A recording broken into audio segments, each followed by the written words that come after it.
wabarakatuh. Halo everyone, selamat datang di podcast ini dia. Oke, pada episode kali ini kita akan mengulik tentang penguatan profil pelajar Pancasila di sekolah dasar. Dan saya juga sudah bersama dengan narasumber hebat kita yang telah mengabdikan dirinya di sekolah dasar SDN Negeri Catu Jeruk. Sebelum kita memasuki pembahasan, alangkah baiknya kita perkenalan terlebih dahulu. Perkenalkan, nama saya Dia Fuhan Marani dengan NIM 23060644510 dari kelas PGSD 2023M Universitas Negeri Surabaya. Dan saya sudah bersama dengan narasumber hebat kita, yakni Ibu. Bisa perkenalan terlebih dahulu. Ya, perkenalkan nama saya Indah Permatasari. Saya guru di SDN Jeruk 1 Surabaya. Baik.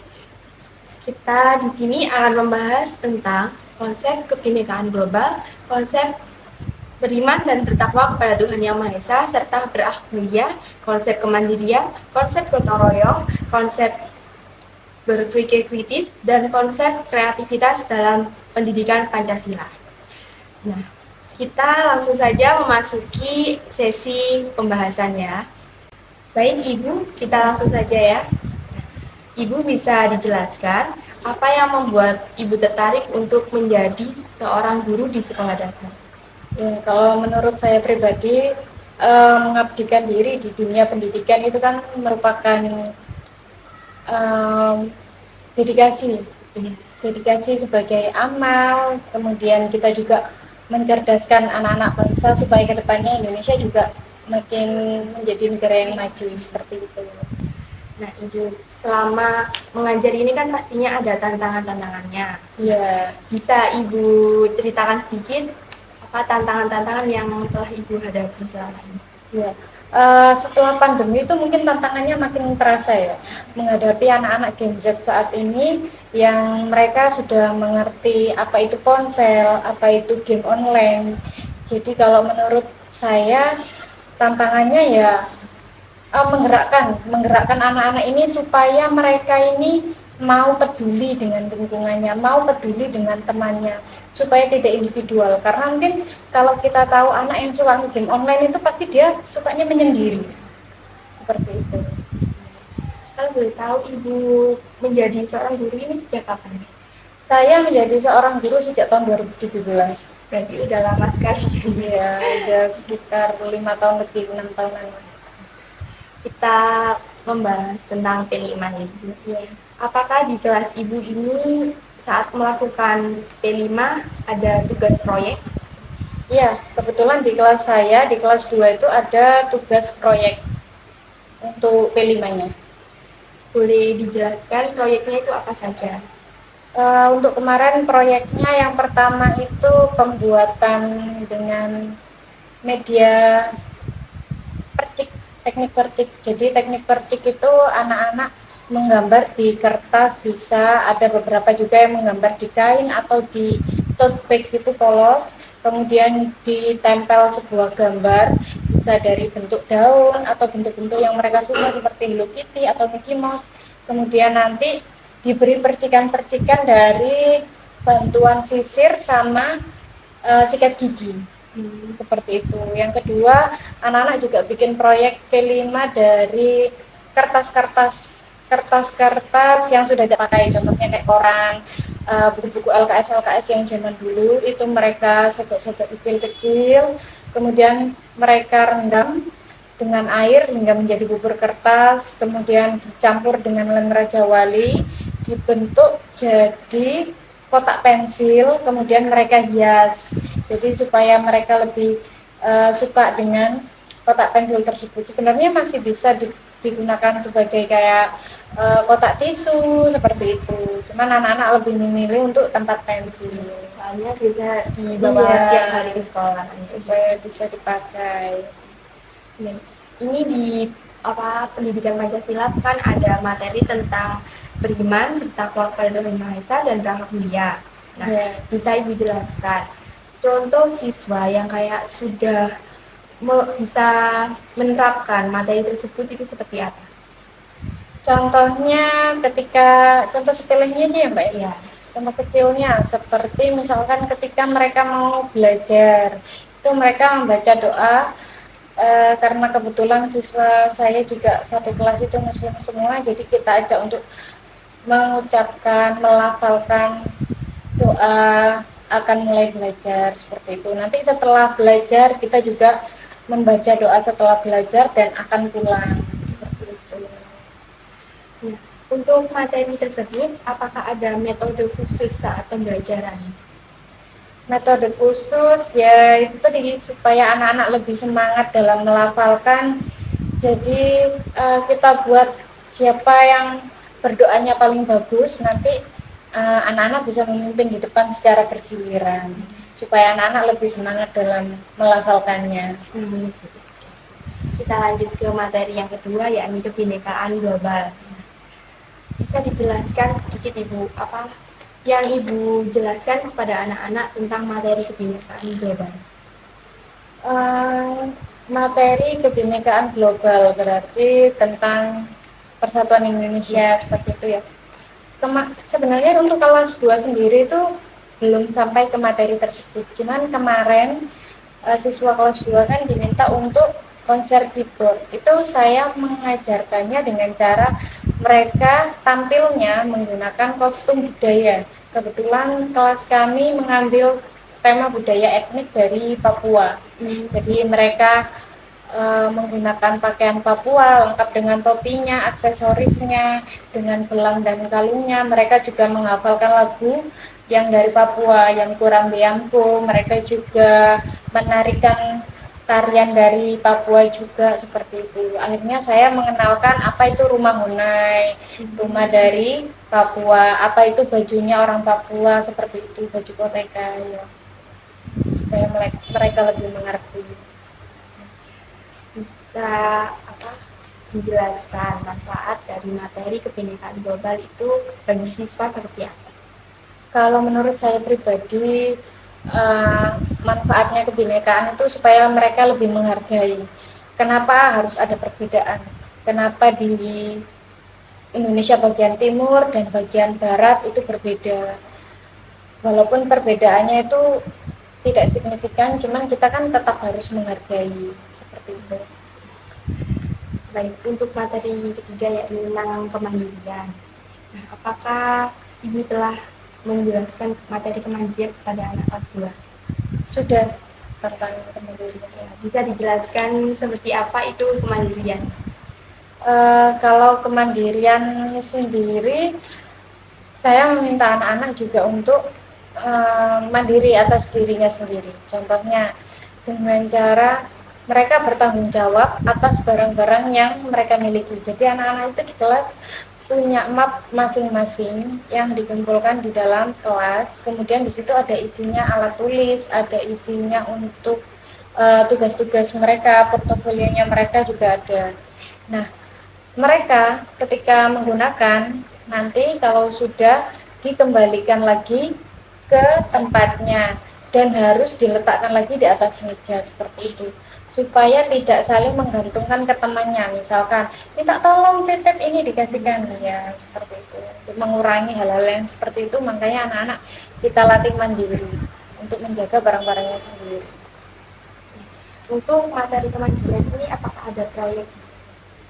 Untuk materi kemandirian untuk saat ini belum kalau kelas 2.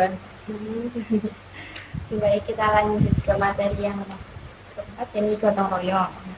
Apakah materi gotong royong ini udah Ibu jelaskan? Sudah, untuk materi gotong royong sudah saya jelaskan. Bisa spill sedikit materi tersebut?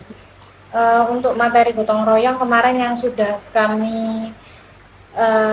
yang sudah saya jelaskan ke anak-anak itu, untuk pengaplikasiannya mungkin ketika mereka menemukan kesulitan, contohnya temannya jatuh, mereka sudah mau untuk menolong, membantu.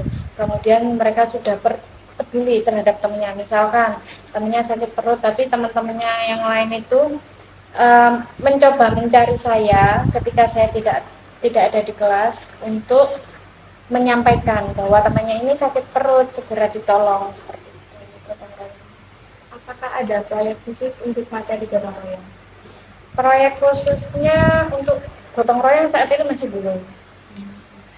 biasanya kan di sekolah ada kayak kerja bakti gitu. Oh Apakah di iya, sini ada kerja bakti? ada, untuk kerja bakti ada, cuman kan kelas 2 itu masuknya siang, jadi Iya. untuk kelas 2 sendiri nggak ada. Cuman sebenarnya kelas 1 sampai kelas 6 itu ada untuk bergotong royong. Mungkin kayak seperti bersih-bersih kelas gitu. Bersih-bersih setiap hari Jumat. Jadi setiap hari Jumat itu ada 4 minggu beda-beda kegiatannya. Minggu pertama biasanya senam, minggu kedua itu bergotong royong untuk membersihkan lingkungan sekolah, yang minggu ketiganya makan sehat bersama, yang minggu keempatnya itu kadang ada kegiatan seperti sosialisasi seperti itu. Iya. Jadi tidak setiap hari itu ada. Tidak setiap hari kayak senam bersama, enggak, jadi beda-beda. Baik. Apakah di kelas 2 ini ada materi tentang cara berpikir kritis? Cara berpikir kritis sudah ada, jadi mereka diminta untuk menalar. Ya. Nah, itu apa kayak bagaimana cara ibu menjelaskan kepada anak-anak tentang berpikir kritis ini? Saya menjelaskan materinya dengan cara memberikan soal yang memang dia HOTS ya, high order thinking itu. Jadi di situ nanti beberapa orang akan menjawab Seperti dan kuis gitu. iya seperti kuis. Jadi nanti saya memberikan satu soal gitu di papan, kemudian nanti mereka yang bisa mencoba pasti akan angkat. Apa menurut pandangan ibu ini, apakah di kelas 2 ini ada kayak siswa yang sudah mampu untuk berpikir kritis? Iya sudah ada, beberapa sudah ada. Berapa persen? Hanya 10%. Misalnya ibu ada kan cuma 10% lagi ya.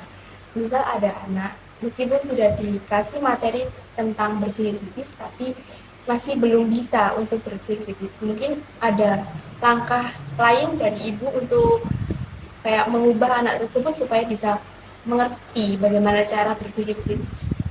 Iya, memberikan tambahan pelajaran. Mungkin kalau kelas 2 kan masuknya siang. Ya. Jadi saya biasanya memberikan tambahan pelajaran itu di waktu pagi. Jadi 1 jam sebelum anak-anak masuk sekolah, itu saya memberikan tambahan pelajaran untuk siswa-siswa yang kurang. Seperti itu. Ini di materi selanjutnya yakni kan kreativitas.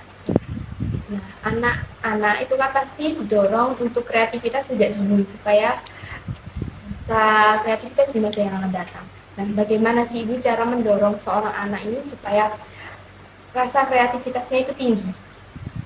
Mendorong anak-anak supaya kreativitasnya tinggi. Saya berikan waktu, saya berikan wadah supaya mereka berimajinasi. Contohnya, saya menyediakan gambar mobil sebanyak jumlah siswa, saya bagikan satu-satu ke anak-anak, kemudian mereka berimajinasi, menggambar sesuai keinginan mereka.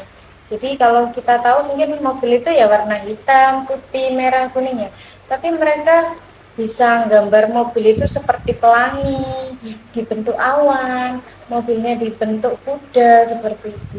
Mereka tambahin sendiri. Ya, mungkin itu. Untuk materi kreativitas ini apakah perlu untuk terjun ke lapangan? Iya, perlu untuk terjun ke lapangan menurut saya supaya mereka mengetahui bentuk realnya seperti apa. Dalam pelaksanaan P5 ini apakah ada kayak hal-hal yang perlu untuk mendukung pelaksananya P5? Mungkin supaya terlaksananya P5 dengan baik harus ada support dan dukungan dari orang tua, kalau menurut saya seperti itu. Kan ini kan membutuhkan support dari orang tua. Dalam P5 ini terkadang kan kita membutuhkan barang-barang yang disediakan oleh siswa tersebut. Iya. Nah, otomatis kan siswa meminta kepada orang tua. Orang tua. Apakah selama ini ada kayak bentuk protes dari seorang orang tua dari muridnya? Alhamdulillahnya untuk saat ini masih belum ada protes dari orang tua. Jadi ketika kami infokan bahwa besok anak-anak akan membuat proyek dari bubur kertas, alhamdulillah orang tua masih mau mensupport untuk membawakan lem Raja Wali, untuk membawakan cat airnya, alhamdulillah masih kooperatif. Alhamdulillah ya Ibu ya. Iya. Nah, kita kembali ke materi yang awal. Untuk pandangan Ibu, seberapa pentingnya sih materi beriman, bertakwa kepada Tuhan Yang Maha Esa bagi Kalau anak menurut SD? saya itu sangat penting karena itu kan eh, keimanan seorang siswa ya, itu yang utama.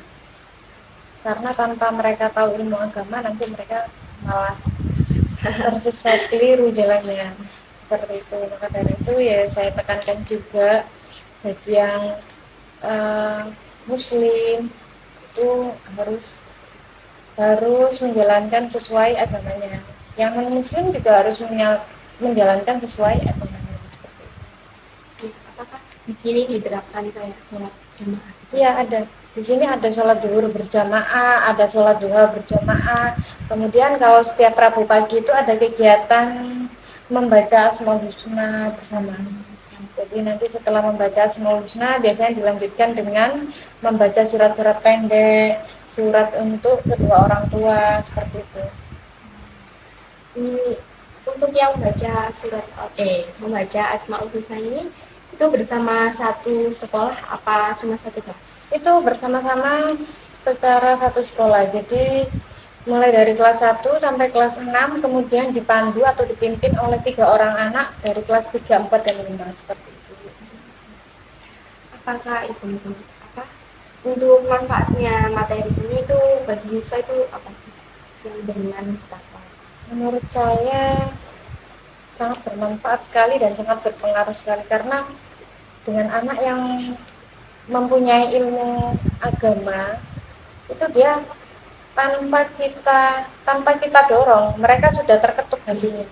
Misalkan dalam hal kebaikan belajar tanpa kita suruh, kalau dia sudah punya ilmu agama dia pasti menyadari oh kewajiban saya belajar. Tanpa kita suruh dia sudah tahu bahwa kewajibannya dia adalah sholat seperti itu. Harus tolong menolong, harus dermawan, memberi sesama, menurut saya seperti itu. Ya. Untuk cara ibu kayak mengimplementasikan kepada siswa tentang berakhlak mulia seperti apa? Kalau saya biasanya di kelas menceritakan apa sih dampaknya kalau misalkan kita mencuri itu apa dampaknya, kalau kita suka berbohong apa dampaknya seperti itu. Jadi mereka tahu oh kita nggak boleh berbohong karena nanti dampaknya seperti ini. Oh tidak saya saja ternyata yang dirugikan tetapi orang lain juga merasa dirugikan.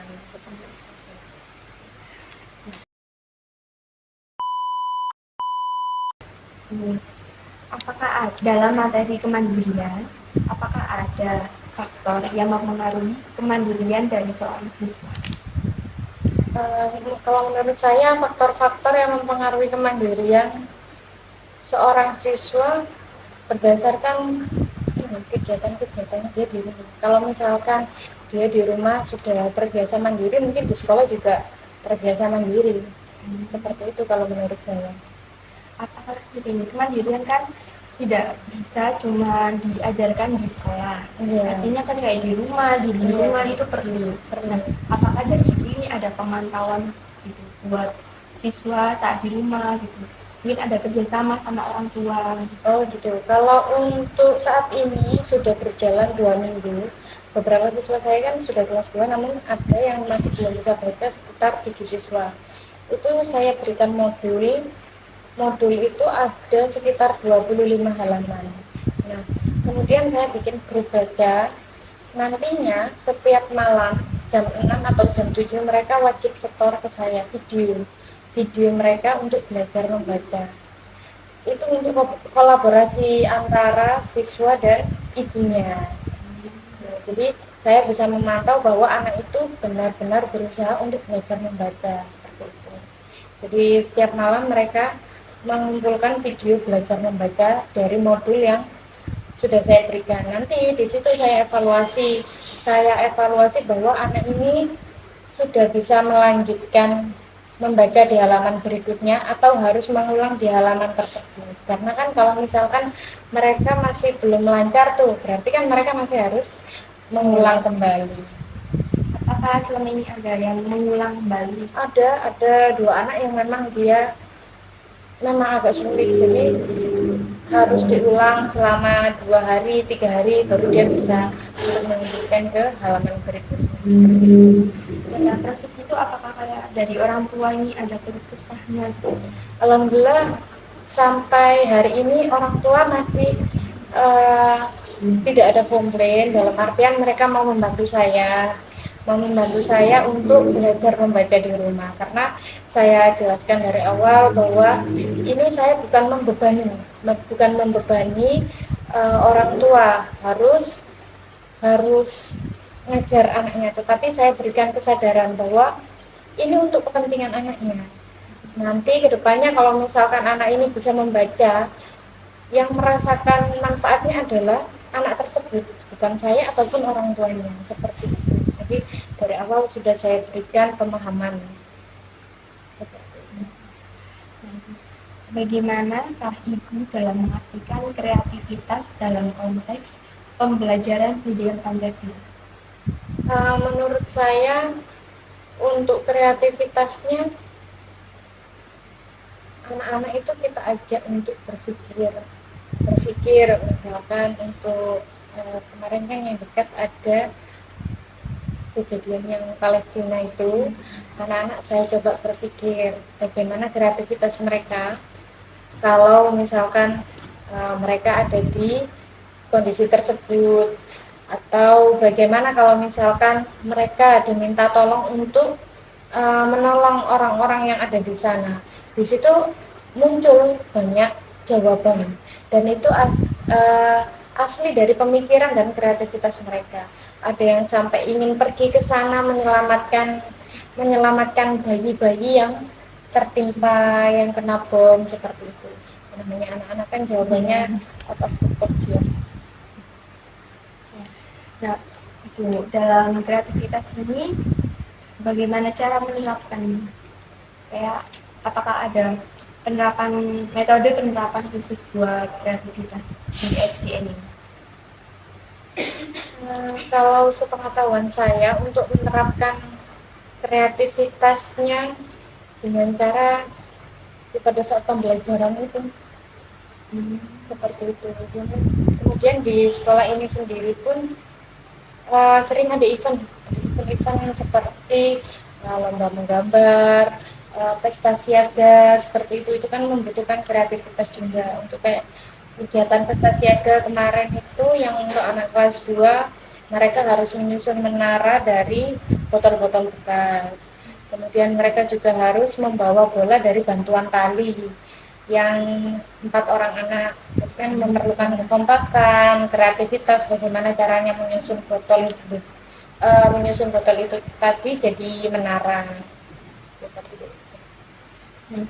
Dan apakah proyek film ini yang sudah Ibu lakukan memiliki konteks yang relevan dalam kehidupan nyata?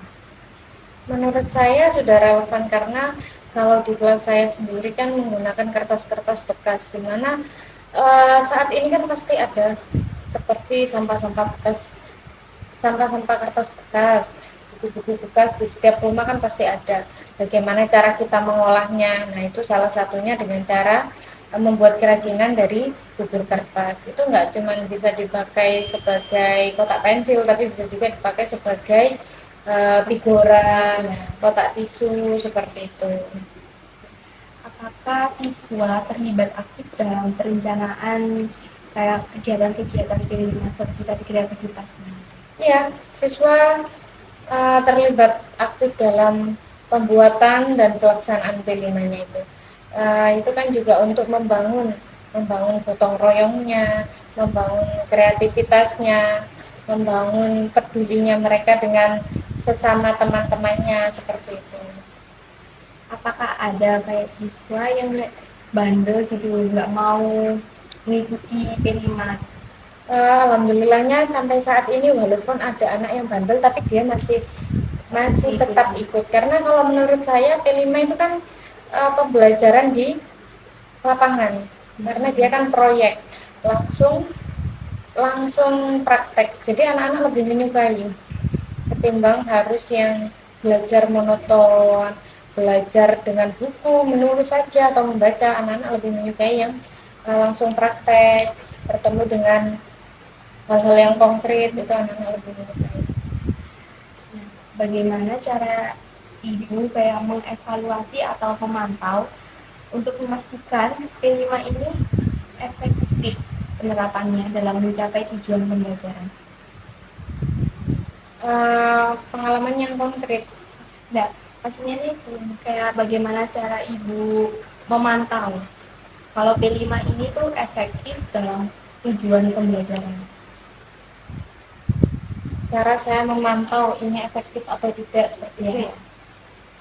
Cara saya ya melihat lagi ke modul ajar atau ke tujuan pembelajarannya, apakah ini sudah sesuai dengan kemampuan siswa kelas 2, dengan materi-materi yang ada di kelas 2, kira-kira ini bisa tercapai atau tidak jika ini diberikan di siswa kelas 2. Karena kalau misalkan kita memberikan materi yang lebih dari kelasnya, kan nanti takutnya anak-anak juga tidak bisa menerima seperti itu.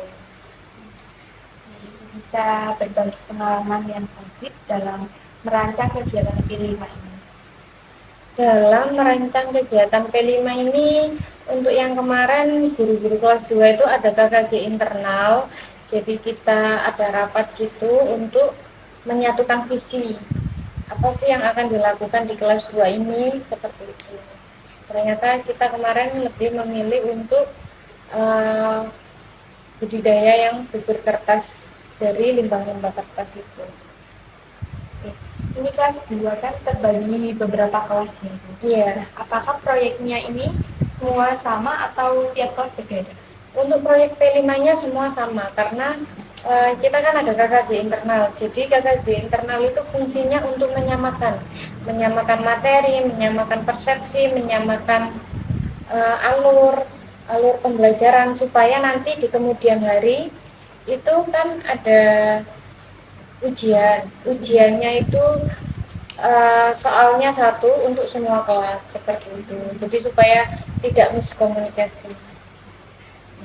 Setelah pembelajaran kelas selesai, pastinya kan kayak ada mengukur apakah pembelajaran pendidikan Pancasila, terutama P5-nya ini tuh sudah berhasil atau tidak. Nah, bagaimana sih cara ibu untuk mengukur keberhasilan ini? Ada banyak cara, Mbak, untuk mengukur P5 ini udah berhasil atau tidak. Anak ini bisa mampu atau belum. Itu kita ada tes, ada juga lisan. Ada tes lisan, ada tes tulis. Tes lisan itu kemarin saya minta anak-anak untuk bercerita pengalamannya mereka, apa sih yang sudah mereka lakukan ketika mengerjakan proyek P5. Kemudian saya juga melakukan tes tulis yang saya bagikan ke anak-anak. Apakah mereka bisa menjawabnya atau bagaimana setelah mereka melakukan kegiatan P5 tersebut. Apakah ada tes itu kayak tes kreativitas anak? Jadi langsung setiap anak tuh dikasih tugas untuk melakukan apa gitu. Kayak membuat benda atau gimana gitu dalam bentuk tes. Apakah ada? Kalau untuk itu masih belum ada, yang untuk P5 belum ada. Cuman kalau misalkan tugas lain seperti bahasa Indonesia itu ada. Yang terakhir ini Bu, apakah ada pesan untuk siswa dan orang tua siswa yang ingin disampaikan? Atau mungkin untuk guru juga gitu? Kalau pesan saya yang pertama untuk siswa, terutama untuk Gen Z, kalian harus belajar baik itu hard skill maupun soft skill, karena beberapa tahun yang akan mendatang mungkin yang dibutuhkan hanya soft skillnya, bukan hard skillnya lagi, karena bukan hanya bekerja keras tetapi bekerja menggunakan otak, seperti itu. Kemudian yang kedua, mungkin untuk wali murid, saya sebelumnya juga berterima kasih untuk semua Bapak Ibu wali murid di seluruh Indonesia yang telah mensupport anaknya. Orang tua itu sebagai fasilitator, jadi sebaik-baiknya orang tua menjadi fasilitator untuk anak-anaknya dan sebagai pendamping. Yang ketiga, untuk pesan untuk guru. Guru harus tetap semangat dalam mengedukasi siswa, tetap semangat dalam memotivasi dan memberi ilmu kepada siswa, tetap semangat membuat pembelajaran semenarik mungkin, membuat media pembelajaran, membuat pembelajaran di kelas itu semakin menarik. Itu menurut saya.